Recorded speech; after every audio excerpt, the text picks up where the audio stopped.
Thank you, Carla, very much for inviting me, and thank you for the wonderful piano playing and a wonderfully beautiful piano. Thank you very much. Well, the title of my talk, as you know, is Egalitarian Revolutionaries Are Everywhere. And I will try to explain why I believe that. Naomi Klein, many of you know, is the author of No Logo and the Shock Doctrine, and probably many of you have read those very interesting books. She has a new book that came out on climate change called This Changes Everything. And she recently gave an interview. Can you hear me okay? She recently gave an interview, and I'd like to read just one little excerpt from that interview, which I think is really significant. She says, but a lot of the liberal journalists who I've been speaking to tell me that they read the book, her book, and it just fills them with despair because they don't believe in activism. I expected to be having arguments about the science. I expected to be having arguments about the policy. I've had basically none of those. I'm having arguments about whether or not there's a reason to have any hope at all. That's a hard thing to do all day. Well, this hopelessness about activism being able to solve the big problem of our society, it extends to far more than just liberal journalists that Naomi Klein is encountering. It extends to basically the entire American working class. It's so thick, this hopelessness, that you can cut it with a knife. So why are people so hopeless? Well, it's, I think, important to look at some of the main reasons. One, people are not naive the way many of us were in the 1960s, thinking that a big demonstration could change the world. People today know more than back then that the problem is fundamental. It's a very big problem. It's not just the individual who's in the White House. There's TINA, T-I-N-A, made famous by Margaret Thatcher. It's standing for There Is No Alternative, meaning there's no better alternative to the lousy one that we have today. So an example of how powerful that is was made apparent to me when I think it was Bob and Lorraine who were here, and myself and another one or two people. We went to a talk at Boston College in early 2011. It was just before Occupy, shortly before. And it was a talk by a Marxist professor who had a new book out talking about his analysis of the world and why it was bad and so forth. And what was interesting about it was the Q&A session at the end of his talk. A woman raised her hand and she said, okay, you've explained why everything is wrong, but what do we want? What are we for? And there was silence, dead silence. Be my witness, right?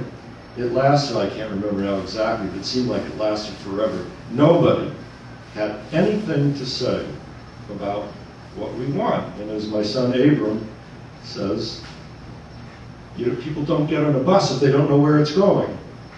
So there's a hopelessness that comes from not having any shared, clear vision of what would be better. And of course, that's compounded by the fact that communism turned out to be so anti-democratic in Russia and China, and people know it, and that purported to be the only alternative. We've also had 4 decades of a ruling class drive to lower people's expectations, starting when the ruling class had a bit of a panic because of the radical 60s breaking out. People had rising expectations, all hell broke loose all over the world. And the ruling class basically said, my gosh, we have to lower people's expectations. And so since around the mid-1970s, when they got their act together, and with Ronald Reagan, especially in the 80s, kind of suppressing the air traffic controllers strike and using tactics that hadn't been used for decades against labor, the ruling class has been deliberately lowering people's expectations on many fronts, making health care, market-driven health care so people don't feel secure in having health care when they really need it, shipping the good jobs, better paying jobs overseas, making people fear that they even have a job. In the schools, making working class children think that with standardized testing, high stakes standardized testing, that they don't even, they're not smart enough and they didn't work hard enough to even deserve to have a job when they grow up, or at least not to have a decent one. So on many fronts, the ruling class has been trying to lower people's expectations and make people feel hopeless, not without some significant success, obviously. And lastly, people feel all alone in even wanting a fundamentally better kind of society and having a vision of what it could be. Why do they feel alone? Well, how do people form their judgment, their opinion about the millions of people that they don't know personally? From the mass media. And not coincidentally, you never see anybody on radio or television or in the magazines people read espousing revolutionary, egalitarian desires and aspirations at all. And by the way, I would include in that list where you do not see these views expressed, Democracy Now!, The Nation magazine, the Progressive Press, the Alternative Press, not to mention the liberal Boston Globe and NPR. Okay, so the fact that people feel hopeless is not hard to understand why, and it is extremely prevalent. So if we want to change the world, we have to solve the big problem of class inequality, but we have to change the hopelessness in order to get to the first step to building a movement that can do that. But how do we change the hopelessness to hopefulness? Is it possible? And the answer is yes. Now, I'm in a church, so I get to do this. I'm going to paraphrase the Bible. Do not be afraid, for behold, I bring you good news of great joy, which will be for all the people. For today, in the cities and towns of the United States, egalitarian revolutionaries are everywhere. Now, I seriously believe the news that I bring you this morning, and I believe that it has biblical importance. The good news is that we're surrounded by hundreds of millions of egalitarian revolutionaries in the United States. But what makes me so sure? Well, the reason, I brought the reason, it's in a bag. And I need, is Jim here? Jim said he would help me display.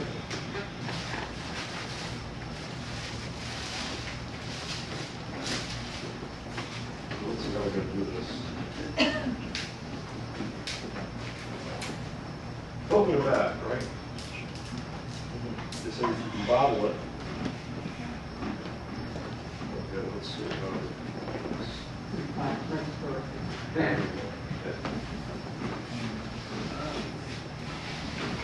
I'm going to pass this around so you can examine it closely.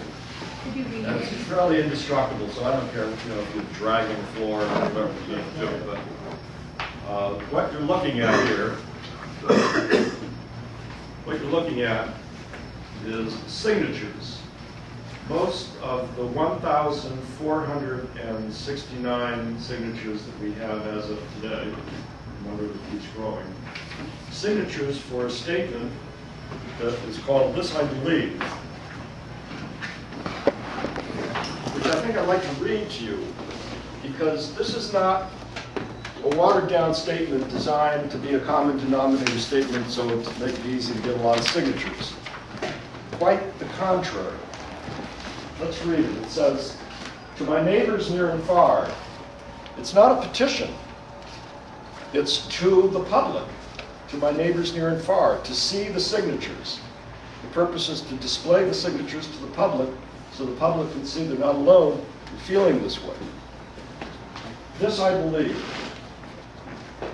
Something is very wrong about our society today. It should be based on the golden rule. Do unto others as you would have others do unto you. But instead it is based on the opposite. He who has the gold makes the rules.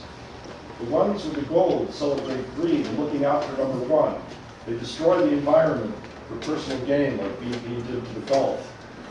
And they pit people against each other to control them. Could someone hold this while I find it easier to read?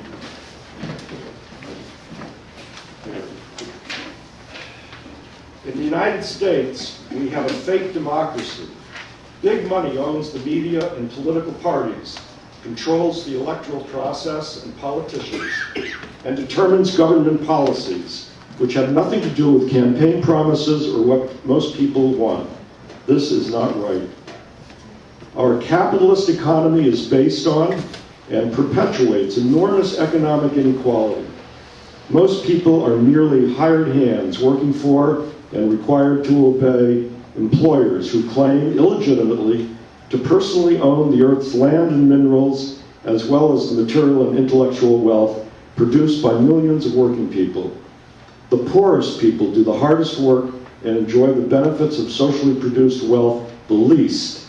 The richest do the easiest work in great luxury or do no work at all and enjoy the lion's share of these benefits. This is wrong. We, the undersigned, want real democracy and an economy based on equality and concern for one another and generations yet unborn. Laws should only be made by meetings at the local level, open to all who support equality and democracy. Social order on a larger scale, such as complex economic coordination, should be achieved by voluntary federation of local communities and workplaces, not by laws written by so-called representatives, quote, in distant capital cities or by commands from CEOs imposed from above. We should all equally own and enjoy the benefits of the Earth's resources and the wealth that we produce by working together, with nobody being rich or poor. The principle of our economy should be from each according to ability to each according to need, a golden rule idea as old as the Bible, parentheses, Acts 4:34 and 35. Work should be for shared goals, to produce things that people need and want, to share freely, not buy and sell. A greedy, rich, and powerful minority who were never elected and therefore cannot be unelected prevents Americans from making ours a more equal and democratic society, which is why we need a revolution to remove them from power. Now, sounds good to me. nice statement. You can just let the audience feel and touch it. By the way, notice the sign that's at the big button. It's our button as well. It says, let's remove the rich from power, have real not fake democracy with no rich and no poor. That's the big sign that we display when we're collecting signatures, and we tell people that the statement is an elaboration on that and ask people to read it and so forth, okay? So that's what people are signing. Who puts the bell on the cat?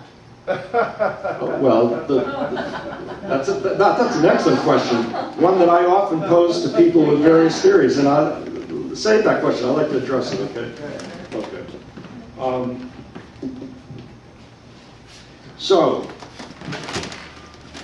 the point that I think is important to know about this statement is that ordinary people are signing it in front of grocery stores. We collect the signatures mainly in front of places like the following. The Stop and Shop supermarket in Grove Hall, Dudley Square bus station, the Star, I was right, the Star Market in, or is it the Stop and Shop, Abraham? I keep getting confused. The one in Jamaica Plain, okay? It's a Star. Star. Center Street? Yeah. Center Street in Columbus? Yeah. No. Columbia. No. Columbus. Not that one? The one. Jackson Square. It's on Jackson, yeah, it's a Star. One next to Near- Bromley Heath is stuff. near Lamartine. I'm sorry, Stop and Shop. Stop and Shop, yeah. The Star Market in Brighton on Western Avenue. On Main Street in Watertown, in front of the library. In front of the CVS store in Brighton Center. In Malden Center. In Davis Square in Somerville. I've probably forgotten some places I left out, but the point is, and there's one additional point that's very important, is that all over urban, liberal Boston metropolitan area, most of the people who stop to read this statement, 75% usually at least, if not 80 or more percent, who stop to read it, sign it. ordinary people, not self-selected, except you might say, well, what about maybe the people who stop to read it are more likely to agree with it than the ones who don't, because obviously most people don't stop to read it. It's a minority that stop to read it.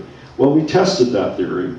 Abram and I, for 3 days now, have gone door to door in Jamaica Plain, in the neighborhood between the Jackson Orange bus station and Center Street. Going door to door in the evening, ringing the bell.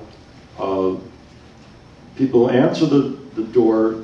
We talk to them about what we're doing. We have a local egalitarian assembly in Jamaica Plain that we tell them about, invite them to come to it, and we show them this, I believe. And most of the people, when they come to the door, read it, and hardly anybody doesn't sign it after they read it. I mean, it's like one or two people, and we've been, collecting a good number of signatures. Most people sign it. So since most of the people who are, answering the doorbell are probably people who walk past us at the grocery store, because it's a high proportion that don't stop to read it. Nonetheless, when we do get to them at their front door, they sign it. So, I think that what we have here is some pretty interesting evidence about what's going on out there. Now, another thing I should point out is that I helped a friend of ours who lives in New Hampshire, rural New Hampshire, Unity, New Hampshire, very rural. And people up there have also been collecting signatures. In Unity, New Hampshire, there was a town celebration called Old Hometown, Old Town Day or something. Theoretically, it's to encourage people who used to live there to come back and visit old friends, but it's an excuse to have a celebration. So it's a little town. There's only one street. The kiddie rides. They had a helicopter giving people rides as well. A band playing in the gazebo and food. People, selling food and stuff like that. You can imagine this, right? Also, I should put into the picture that most of the people here, the radio station they listen to is right-wing talk radio, Rush Limbaugh. Again, 75% of the people, we got 24 signatures at Unity, New Hampshire, and people without me on their own at Leominster a few weeks later, same thing, got signatures by putting up a little display with this, I believe, and so forth. And most of the people who came to read it agreed with it and signed it. We have 61 signatures just that way from rural New Hampshire. Okay, something's going on here, right? They might prefer Rush Limbaugh to NPR. Quite frankly, I don't blame them, because I think NPR is full of liberal, pro-war, pro-capitalist propaganda. It just has a warm, fuzzy way of presenting it as opposed to Limbaugh. So, people choose their poison when they spin the radio dial. But the point is, when they see this, they say, yes, I like it, and they sign. So something's going on. And they sign eagerly. It's not like we're convincing people. It's like, where do I sign? It's that kind of situation. When I wrote this statement, I believe, and I, of course, had no idea what the experience would be. So as soon as I had a draft that seemed okay, I went out on the sidewalk in front of my condo on Strathmore Road near Cleveland Circle, and I asked the first people who came down the sidewalk if they would read it. The first person, the very first person coming down the sidewalk, read it and signed it, as did the next person, as did the next person. Then I went to the reservoir near me, where people jog, and I asked people if they'd stop for a second and read this, and I collected a bunch of signatures. Something's going on here. This is not a conference of lefties. This is just random people shopping. In Unity, New Hampshire, the co-chair of the big celebration event signed it, as did the trustee, one of the two trustees of the library in Unity, New Hampshire. So we're talking about a wide range of people signing it. And my friend Jim and I, when we were collecting signatures, we remarked to each other, every time a person approached our little table, we looked at them, and stereotypes kick in, and we each said to ourselves, no way this person's going to sign, right? They sign. I mean, I'm going to challenge everyone who is skeptical to do the experiment on your own, see what happens. You know, the other thing I want to point out is we have buttons. There's some on the table. I wear the button, and it's true that most people don't notice a button. Too many buttons, I guess, or whatever. It's, you know, too many advertisements. But if you say to someone, "What do you think about my button?" then they'll bend over and they'll read it.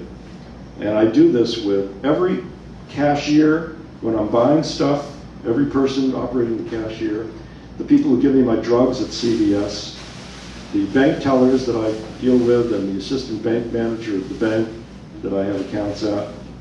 And I ask people, what do you think about the button? And virtually every single time, they read it, and as soon as they get the gist of what it's saying, their face lights up with a smile, and they say, "I love it," or "I like it." And I say, "Would you like one?" And I carry it in my pocket, and I give them one if they want one. Almost everyone says they like it, and they often pin it on, even in situations where I would be nervous.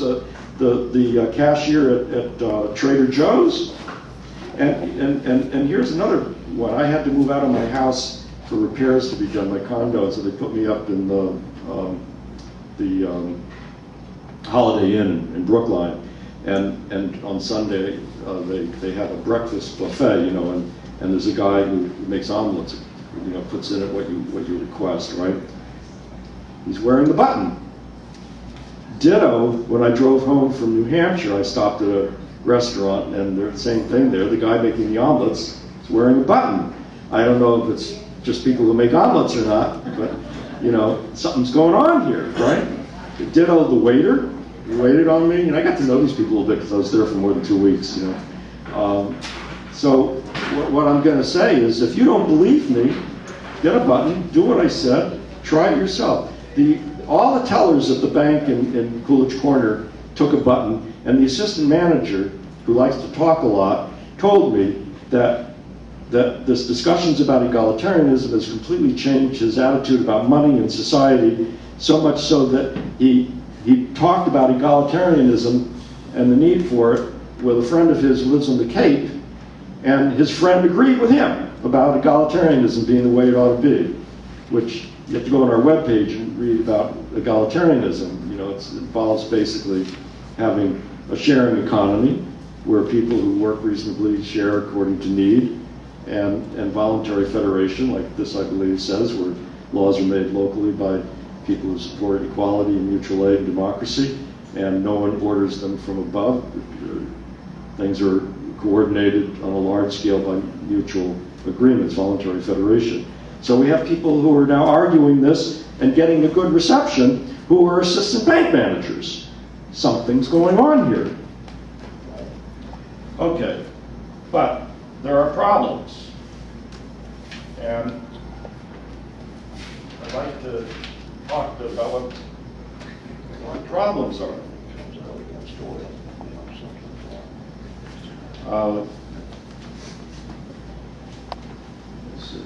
I'm going to pass out a cartoon that was on Facebook.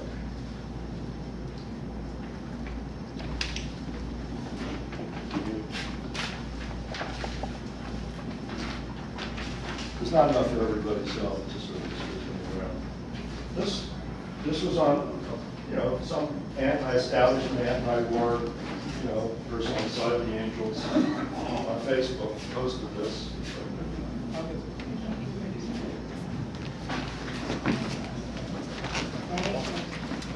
Share it. Now I don't know who created this cartoon. Here, someone else will look at. But you know, people who call themselves leftists, some of them, read something like this and say, "Yeah, isn't that a shame?" You know, why do you hate us? You know, people don't have it. It's got a stereotypical fat American white worker with his cart shopping at Walmart, made up to be a machine gun, an American flag, flying it. And he says, all we want to do is invade your country, drone strike your women and children, steal your natural resources, and install a vassal king who will be useful to our imperial ambitions, and then call you a terrorist if you resist. Notice the use of the pronoun we. All we want to do.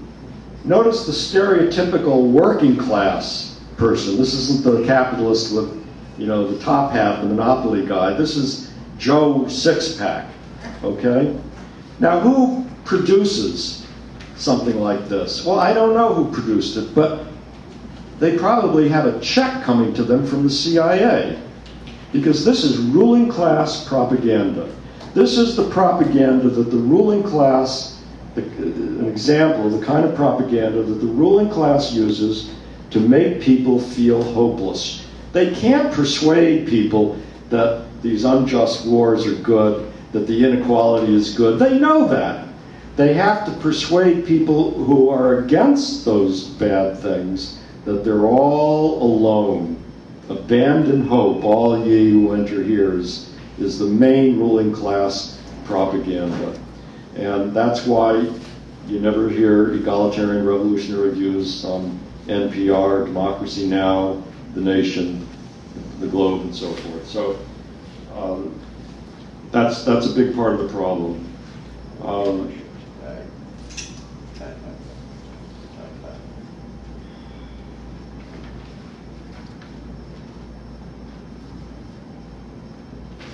Well, I could go on. At the risk of stepping on toes, let me point out that, The Nation magazine, I downloaded this article. They talk about on one side of the chasm, people are in agony. The other side is acting like there's nothing wrong at all, referring to police, racist police attacks and so forth. And then in 2 paragraphs later, they're praising President Obama for a program that he's launched. Okay, I mean, this is ridiculous. That Obama is leading the war on drugs, which is the 18-to-1 law. Which is it's entirely racist. It's designed to imprison blacks, way out of proportion to their numbers, and to make Americans think that if they see a black person, likely it's a criminal. Okay, so here's the international why you should join the socialists, the International Socialist Organization. This is the top of their webpage recently, referring to, quote, out of control anti-immigrant bigotry, which I want to point out that there's anti-immigrant feeling, but if you listen carefully to it, it's not racist bigotry. It's something different. It needs to be understood for what it is and dealt with. I don't support it, but I think it's silly to just say, oh, they're all racist. That's not what's going on. And then it talks about rising levels of misogyny and homophobia. This is the mental world of the left, where they're surrounded by the enemy, and the enemy is ordinary people. They're racist, they're homophobic, they're bigots, they look like this. This is the world, the mental world that keeps the left ineffectual.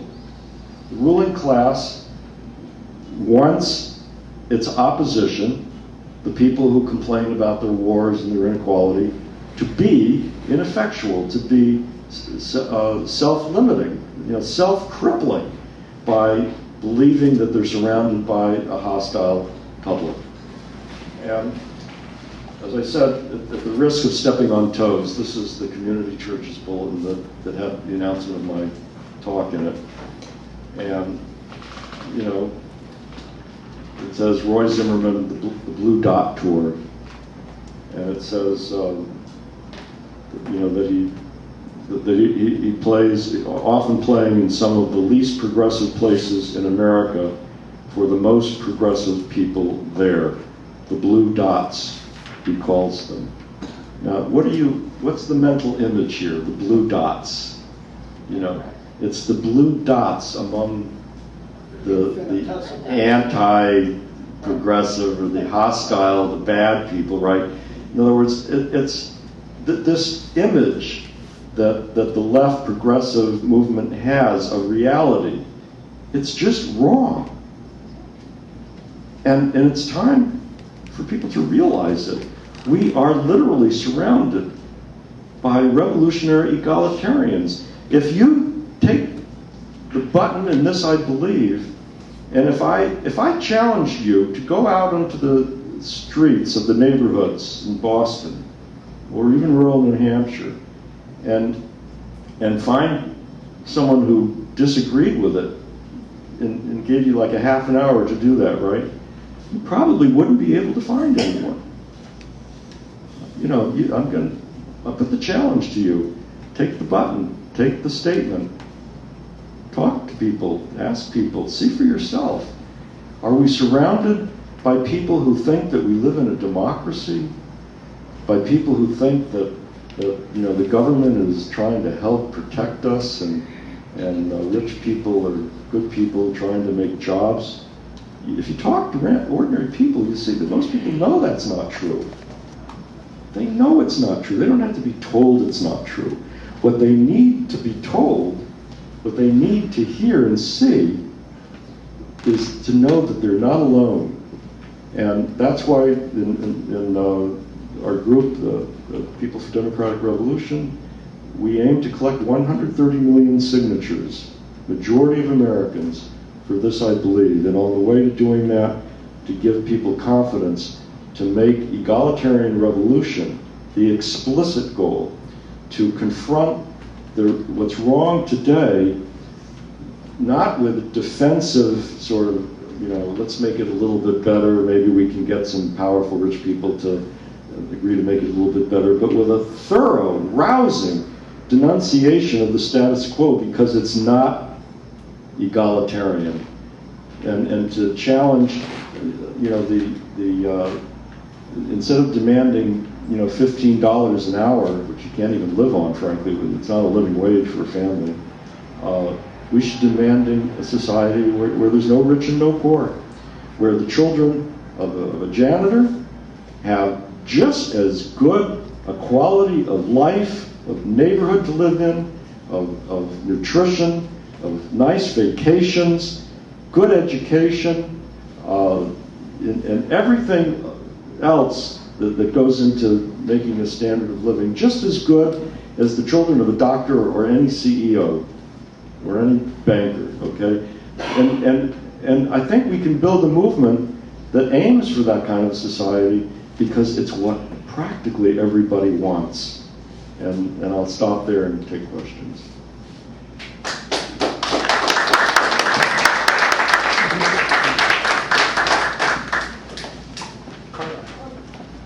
Yeah.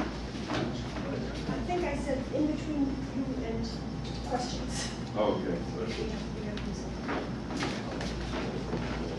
Why don't you come up here so that you can.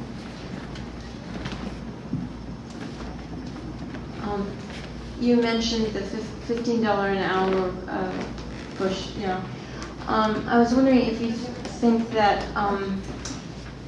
given that we're really not used to democracy or exerting any power at all, if some small victories and people getting their feet wet in terms of having some success at something could give hope, and it could encourage other people that they can do the same, because I think to a lot of people the end seems maybe far away, and if there was nothing in between, you know, that maybe they could come from more of a position of encouragement and hope and power. Okay, that's an excellent question. Here's what I think we should be doing strategically that addresses that. There are lots of struggles going on all the time for improvements or to stop the ruling class from making things worse in some way. The reason that people engage in those struggles is because they want an egalitarian world. That is a fact. I mean, if you actually talk to people who are fighting for $15 an hour, hardly any of them say, oh, it shouldn't be any higher than 15. That's all it should be. What they want is an egalitarian world where the children of a janitor and the children of the CEO have the same quality of life. But they've limited their demand for some reason to not make what they really want in the forefront. What I think would make the movement for higher wages and better working conditions and against the war and all the things that people are fighting for stronger in any particular effort that people are engaged in is if they told the world what they really want.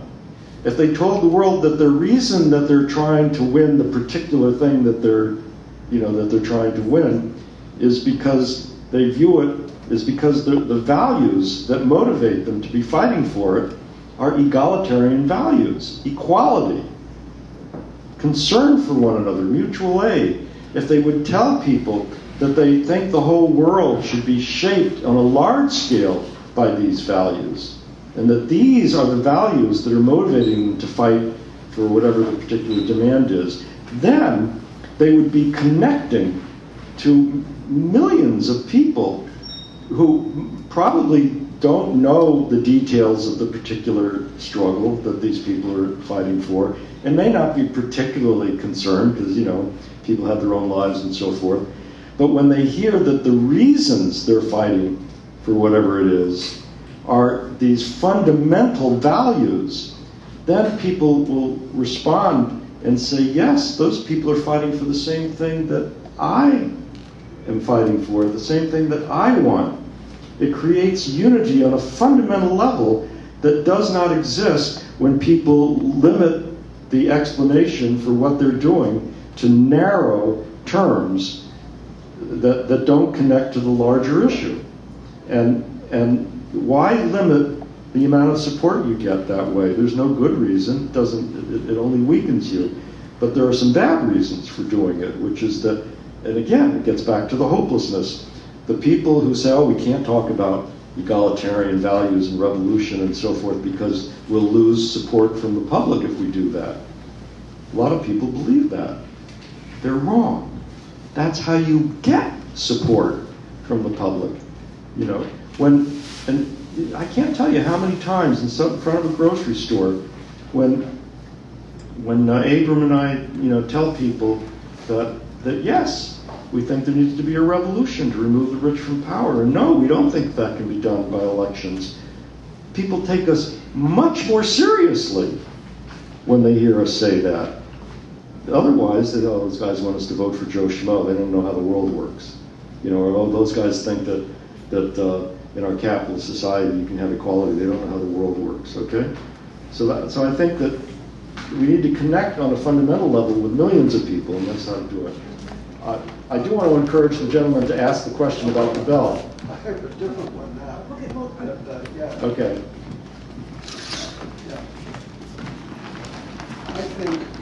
I think what everybody wants is life for themselves, and democratically minded people, like you say, want life for everybody else too.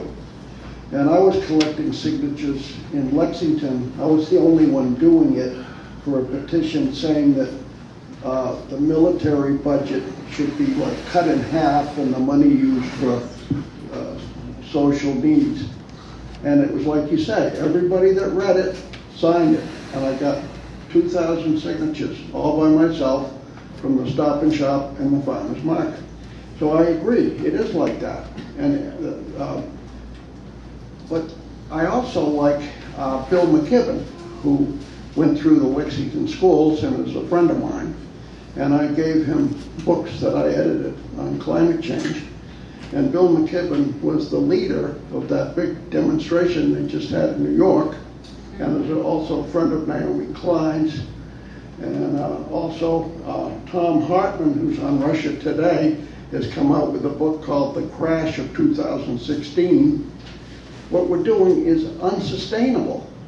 In 100 years, there won't be anybody discussing anything or eating anything. there won't be anybody alive unless we have a fundamental change now. Excuse me, but your hand was up before anyone else was. I just want to thank you, and you have been a personal inspiration to me. You started out very small, as you described, and you're growing and will grow. And I hope that this can become a worthy new declaration of independence from plutocracy for the 21st century. Thank you.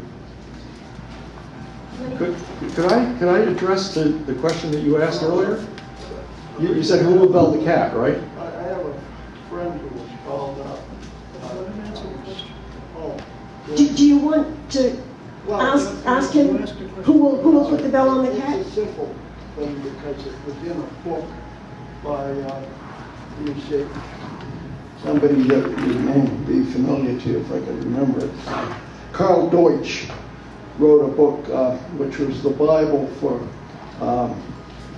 people who wanted,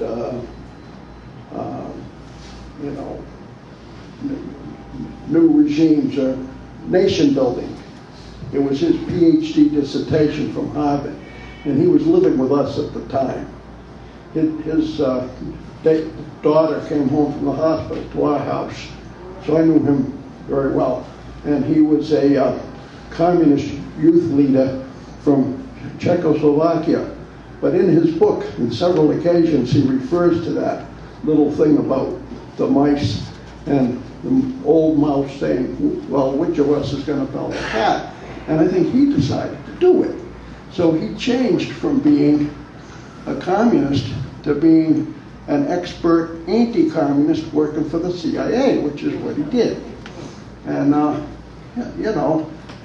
I think maybe he did bell the cat, but nobody learned. Well, let me respond to the bell the cat. First of all, I don't know if everyone's familiar. I think it's an Aesop fable. I'm not sure. Is it Aesop? The mice were having a problem. The cat was eating them, right? So the mice had a meeting to decide what to do. And I think it was Roman rather than Greek, but that's okay. who? I think it was a Roman author, not Oh, okay. not Aesop. Okay. So one mouse had a proposal. He said, let's put hang a bell around the neck of the cat, and that way, when the cat's near, we'll hear him, we can run away and be safe. And they all voted in favor of that, and they were leaving. But before they all left, one little mouse in the back of the room said, wait. Who will bell the cat? And it's wonderful. I refer to that fable to make points many times. Let me explain how I think we can remove the rich from power. This comes up in front of grocery stores all the time, and people nod their head in approval and leave with much greater respect for us when they hear this than before they hear it. The way we can remove the rich from power is we persuade, we demonstrate to hundreds of millions of Americans that they're not alone. In fact, they're a majority in wanting to remove the rich from power and have an egalitarian society. When people know that they're in the majority around that shared vision and goal, they will have the confidence that's lacking desperately now to build large organizations to make that goal explicit and demonstrate their determination to win it in various ways. And when that is happening on a large scale, it then becomes possible, certainly not today, but it then becomes realistically possible to call on a critical mass of soldiers in the American military forces to refuse to obey orders when they get them to attack this revolutionary egalitarian movement, and instead to use their weapons to help defend the movement from any who would attack it violently. And if you get a critical mass of soldiers to do that, that's how you can remove the rich from power. Now, how possible is that? Keep in mind, in terms of judging the plausibility of this happening, in 1975, Nixon had to withdraw troops from Vietnam. The main reason that he had to withdraw troops from Vietnam, after the fact that the Vietnamese were fighting so hard, is that the brass were telling Nixon that they no longer had an army that would fight. American GIs were refusing to fight. It wasn't just fragging officers, it was refusal to fight lots of different ways, from getting stoned, making themselves unable to fight, going out on patrols and pretending to fight but not really fighting, arranging for informal truces, we no shoot, you no shoot with the Viet Cong. The army was refusing to fight because they had seen through the propaganda and they realized that they were there not defending freedom but putting down a popular insurrection against the Vietnamese dictatorship. Now, if the American army will refuse to fight foreigners for whom they've gone to boot camp and been trained with racist propaganda, to view as an enemy they should shoot and kill, if they refuse to shoot foreigners, how much more likely is it that they would refuse to shoot their own fellow Americans, people that are their own relatives and neighbors and family? So it's not out of the question. And other examples I could give. Regimes fall when militaries refused orders to attack the opposition. It's happened historically. Happened in 1917 in February. That's how the Tsar lost power. So, we could go on. The Shah of Iran, same thing. Militaries don't always follow orders to attack the enemies of the state. So, yeah. Okay. I haven't asked a question. Go ahead, ask it. Lenny. I'm going to play the cynic here for a while. The fact that you can approach people at supermarkets and places, and they can sound very sincere and believing them. Who says that a week later they haven't completely forgotten it? I mean, there's nothing following it up. A lot of people will be polite. New Englanders are very polite when you talk to them one-on-one, but they may not even remember what they're signing a week later. And so how are you going to build a movement, basically, and get these people to actually act on their beliefs? Excellent question again. It's true, people sign, they don't necessarily, change their life because they signed something. The impact on people of having our current 1,400 signatures is that some individuals are impressed enough to start changing their life in some ways, but most are not.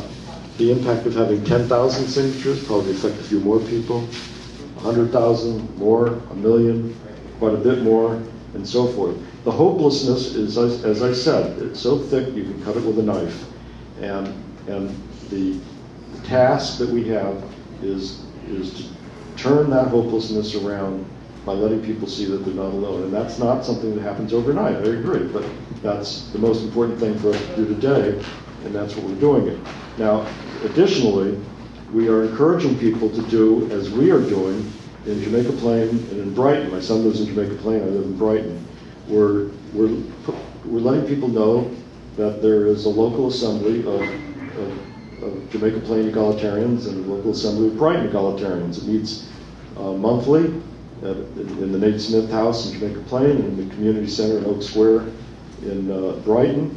And we're putting up posters, some examples of which are by the books, which explain to people that the local assembly is open to people who support equality in the sense of no rich and no poor, and mutual aid, and only such people.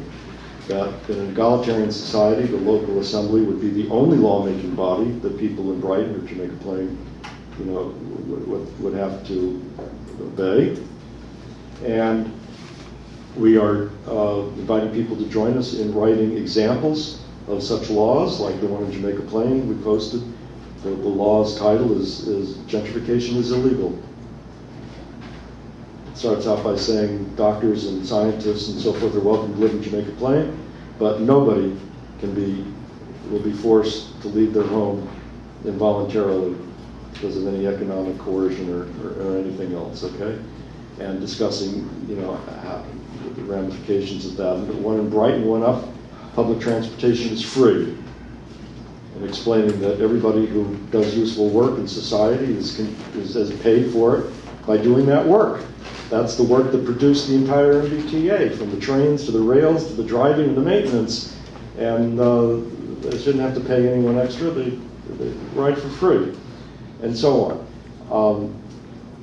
The idea is to, over a period of time, for people to start getting used to seeing these things, to talking about them with their friends and neighbors. Is already starting to happen on a little scale that we hear about, when we talk to people.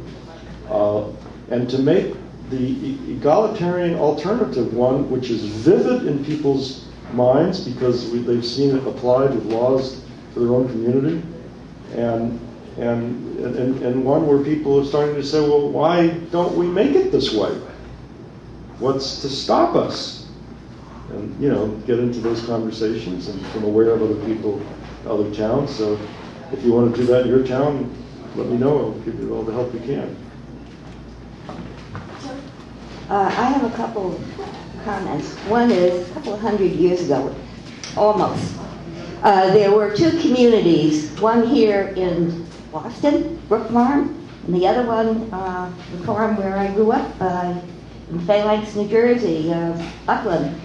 Well, difference in Brook Farm, they were all intellectuals. They didn't know how to deal with the land.